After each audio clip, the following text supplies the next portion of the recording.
नमस्कार मित्रांनो.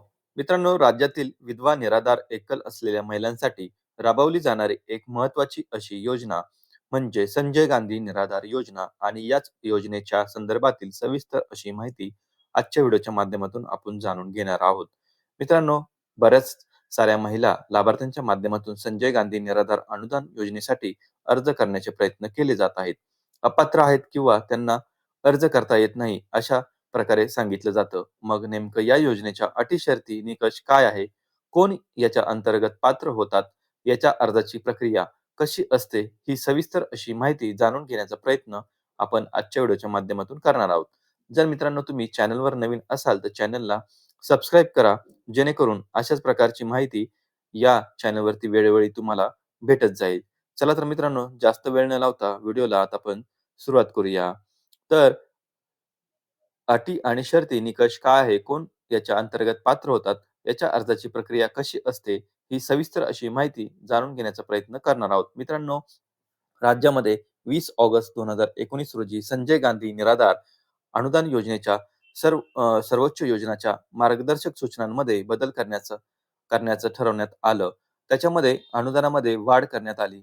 याच्यासोबत मध्ये काही आणखीन नवीन बदल करण्यात आले आणि याच मार्गदर्शक सूचनाच्या अधीन राहून राज्यामध्ये राज्य पुरस्कृत याचबरोबर केंद्र पुरस्कृत संजय गांधी निराधार अनुदान योजना राबवली जात आहे. अर्थात केंद्र शासनाचं मानधन याचबरोबर राज्य शासनाचं मानधन अशा दोन्ही मानधनाच्या स्वरूपात या पात्र लाभार्थ्यांना लाभ दिला जात आहे. मित्रांनो, किमान 15 वर्षापासून महाराष्ट्र राज्याचा रहिवासी असलेला जो कोणी लाभार्थी असेल, महिला असेल, ती याच्या अंतर्गत लाभार्थी म्हणून पात्र होऊ शकते. वय 18 ते 65 वर्ष, 18 वर्षापेक्षा कमी नसावं, 65 वर्षापेक्षा वय जास्त नसावं. याच्या अंतर्गत कुटुंबाचं उत्पन्न प्रतिवर्षी ₹50,000 व इतर सर्व लाभार्थी जे आहेत, आता याच्यामध्ये दिव्यांग आणि इतर जे काही लाभार्थी असतील, दारिद्र्य रेषेखाली वगैरे ग्रामीण भागातील याच्यामध्ये 50,000 आणि इतर सर्व लाभार्थ्यांना ₹21,000 पर्यंतची मर्यादा याच्यामध्ये देण्यात आलेली आहे. याच्यामध्ये आर्थिक सहाय्य जे आहे, ते आर्थिक सहाय्य आता ₹1,500 पर्यंत दिल्या जात आहे.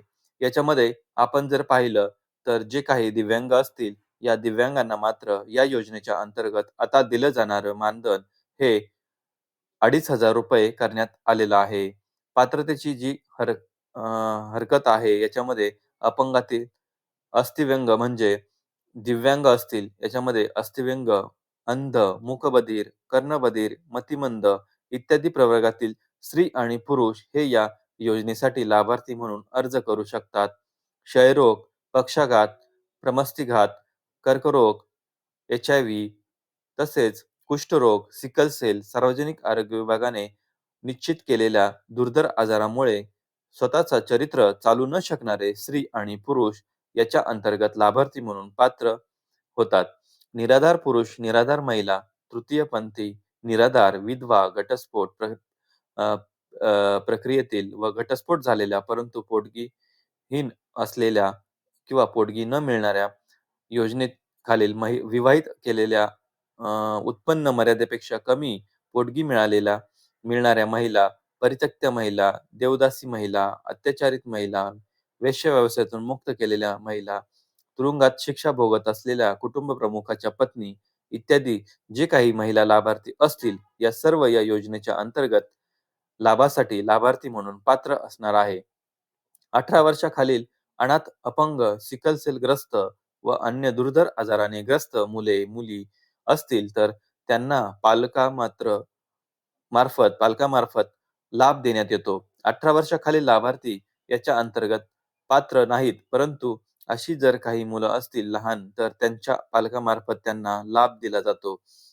35 वर्ष व त्यावरील अविवाहित स्त्री जर कुठलाही अधिकार नसेल, तर तिला लाभ देण्यात यावा. मात्र तिचा विवाह झाल्यास ती स्वतःहून लाभ घेण्यास बंद करण्यास अर्ज करेल, असे बंधपत्र घेण्यात यावे. जर एखाद्या महिलेचे 35 वर्षापर्यंत लग्न नाही झालं, असे मुलगी असेल, तर तिला सुद्धा या योजनेच्या अंतर्गत लाभार्थी म्हणून लाभ दिला जातो. लग्न होईपर्यंत घटस्फोटित मुस्लिम स्त्रीबाबत तिच्या सासर आणि माहेरच्या वास्तव्याच्या परिसरातील मस्जिदीमधील काजीने तहसीलदार समोर त्या स्त्रीचा घटस्फोटात संदर्भात तहसीलदाराकडे शपथपत्र सादर करणे आवश्यक राहील. अथवा गावामध्ये, शहरामध्ये मुस्लिम समाजासाठी धार्मिक कार्य करणाऱ्या जी रजिस्टर संस्था असेल, त्या संस्थेने ठराव करून दिल्यास त्यानंतर तिला सदर योजनेचा लाभ घेता येतो. आत्महत्या केलेल्या शेतकऱ्याच्या कुटुंबाचे वार्षिक उत्पन्न या योजनेखालील विहित उत्पन्नापेक्षा कमी असल्यास ते कुटुंब सुद्धा या संजय गांधी निराधार योजनेसाठी लाभार्थी म्हणून पात्र असणार आहे. याच्यामध्ये वयाचा दाखला ग्रामपंचायतीच्या, नगरपालिकेच्या, महानगरपालिकेच्या जन्म नोंदणीवरील उताऱ्याची साक्षांक प्रत किंवा शाळा सोडण्याचा दाखला याच्यामध्ये जन्मतारखेचा दाखला म्हणून चालणार आहे. शिधापत्रिकेमध्ये किंवा निवडणूक मतदार यादीमध्ये जे काही नाव असेल, वयाचा उतारा असेल, याच्यानुसार आधार कार्ड अशा प्रकारे पुरावे याच्यामध्ये चालणार आहे. वैद्यकीय प्रमाणपत्राच्या आधारे नमूद केलेलं वय हे संस्कृत दर्शनी दिसणारे वय याच्यामध्ये तफावत नसेल याची दक्षता घ्यावी. उत्पन्नाचा दाखला तहसीलदार, उपविभागीय अधिकारी यांनी दिलेले अर्जदाराकडून कोड स्टॅम्प फी लावून दिलेल्या अर्जानुसार आणि तो एक साक्षांकित केलेला अधिकाऱ्याच्या मार्फत असावा. रहिवाशाचा दाखला ग्रामसेवक, तलाठी मंडळ निरीक्षक यांनी दिलेला रहिवाशी असल्याबाबतचा दाखला. सध्या त्याच्याबाबत स्वयं घोषणापत्र सुद्धा चालतंय. अपंगाचे प्रमाणपत्र, अस्थिव्यंग, अंध, मूकबधीर, कर्णबधीर, मतिमंद यांचे अपंगत्व बाबत अपंग व्यक्ती अधिनियम 1995 मधील तरतुदीनुसार जिल्हा शल्य चिकित्सक, सिव्हिल सर्जन यांचे प्रमाणपत्र जर व्यक्ती दुर्धर आजाराने ग्रस्त असेल, असमर्थ असेल तर त्याचा रोगाचा दाखला लागणार आहे. अनाथ असेल तर अनाथाचा दाखला लागणार आहे. त्याचप्रमाणे एच-आय-व्ही किंवा तृतीयपंथी प्रवर्ग असेल तर सक्षम वैद्यकीय अधिकाऱ्याचे प्रमाणपत्र याच्यासाठी आवश्यक लागणार आहे. या योजनेचा लाभ मिळण्यासाठी अर्जदाराचे अपत्य संख्येची अट राहणार नाही. 1, 2, 3 जी काही अपत्याची अट असते अशी अट कुठली लागू राहणार नाही.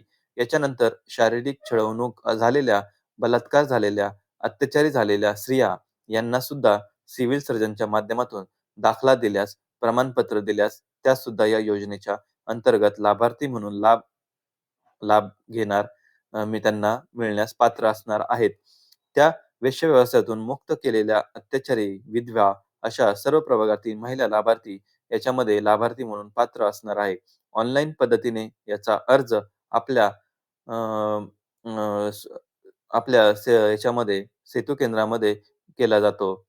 अर्ज करण्याची ही जी पद्धत आहे, याच्यामध्ये संजय गांधी निराधार योजना असेल किंवा राज्यातील इतर योजना असतील, यांना अर्ज भरण्यासाठी एक ऑनलाईन पद्धतीने प्रणाली देण्यात आली आहे. याचे 2 नमुने, एक प्रत ही तुम्हाला तलाठ्याकडे गावामध्ये सादर करावी लागेल आणि ऑनलाईन पद्धतीने हा अर्ज सादर करायचा आहे.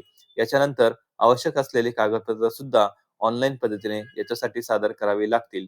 पुढे तहसीलदारच्या माध्यमातून याची जी काही अर्जाची छाननी असेल ती केली जाते. याच्यासाठी एक समिती गठीत करण्यात आलेली असते. निराधार योजनेच्या लाभार्थ्याची समिती, त्या समितीच्या पुढे ते अर्ज मांडले जातात. त्या समितीच्या माध्यमातून ते प्रस्ताव मंजूर केले जातात आणि पुढे या लाभार्थ्यांना लाभ देण्यासाठी पात्र केलं जातं. आर्थिक सहाय्य मंजूर करून त्याचं वितरण करण्यासाठी जे काही समिती गठीत करण्यात आलेली असते, याच्यासाठी जे पालकमंत्री असतील, त्या जिल्ह्याचे ते या समितीचे अध्यक्ष असतात आणि त्याच्यामध्ये परत वेगवेगळे महिला अशासकीय प्रतिनिधी वगैरे, वगैरे असे प्रतिनिधी असतात. तहसीलदार, नायब तहसीलदार हे त्याच्यामध्ये सदस्य सचिव असतात आणि या समितीच्या माध्यमातून पुढे लाभ देण्यासाठी पात्र केलेले जे काही लाभार्थी असतील, त्यांना लाभ देण्याची प्रक्रिया सुरू केली जाते. तर अशा प्रकारचे अटी शर्ती लाभार्थींच्या पात्रतेस ही योजना राज्यामध्ये राबवली जात आहे. याच्या व्यतिरिक्त सुद्धा विविध योजना राबवल्या जातात.